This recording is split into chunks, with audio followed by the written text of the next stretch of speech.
basically, we try and keep the set very simple, try and let the situation be as natural as possible, as relaxed as possible, and then sort of observe the actors rather than sort of being very technical. So with Pearl, she did have a lot of difficult things to do. And when she began, she said she wasn't very good at crying and lots and stuff. That was the kind of thing she didn't like doing.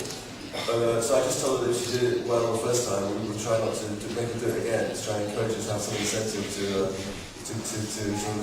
kind of get it right the first time. And it's mostly it's down to the actors in the end. It's like the director not really telling the actors how to act. For my point anyway, I'm just kind of watching the actors. So it's really the relationship between Colin and the girls. They kind of created that themselves.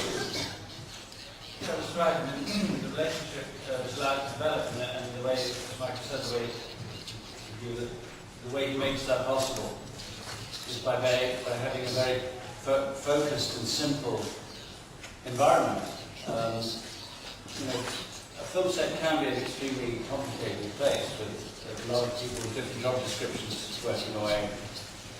But nobody was putting up lights, nobody was making special conditions for sound, there was not endless costume fittings and set dressing going on, it was just us. And there were as few people as possible, so relationships were allowed to develop quite naturally. And Pearl was 10 years old, she'd never met me before, and she was very sceptical, cautious, if not suspicious of me, I think, when we first met. But we were good friends by the end of the first day, and I think that a lot of it comes from that.